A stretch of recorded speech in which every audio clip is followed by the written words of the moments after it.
ছুটির দিনের ব্রেকফাস্ট মানেই একটু স্পেশাল, একটু আয়েশি ব্রেকফাস্ট।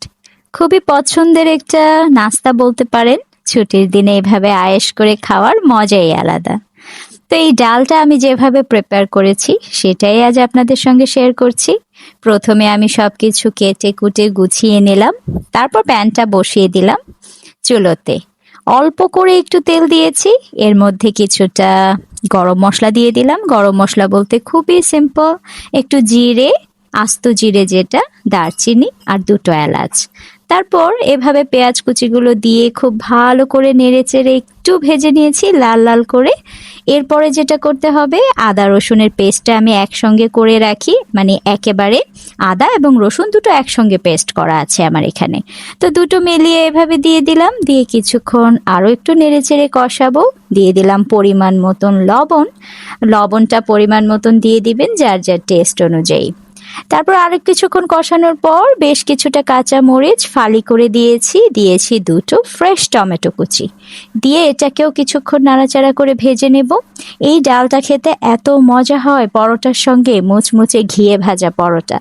তারপর দিয়ে দিয়েছি এখানে বেসিক কিছু স্পাইসেস, যেমন ধরুন আপনার হলুদের গুঁড়ো, ধনে গুঁড়ো, গরম মশলার গুঁড়ো আর একটু জিরে গুঁড়ো দিয়ে এটাকেও একটু কষিয়ে নিলাম। আহা, সেই একটা ফ্লেভার রিলিজ হচ্ছে।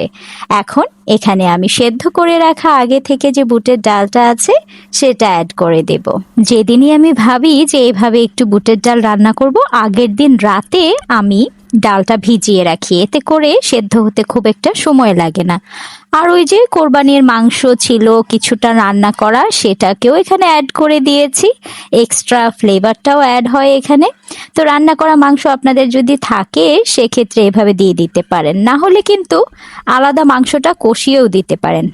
তাছাড়া যদি চান যে শুধু বুটের ডালটা এভাবে কষিয়ে রান্না করবেন, সেটাও কিন্তু খেতে বেশ ভালো লাগে।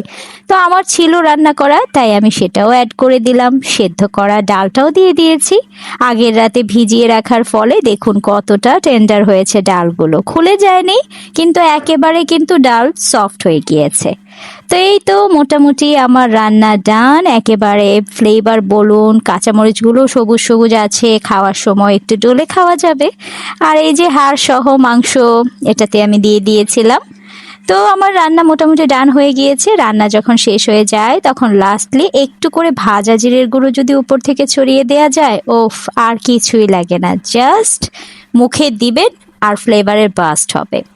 তো এই তো বসে বসে বারান্দায় এখন আমি আমার আয়েশি ব্রেকফাস্টটা এনজয় করছি, আর ঘন্টাখানিক পরে চা খাবো। তো এই ছিল আজকের আয়োজন আমার।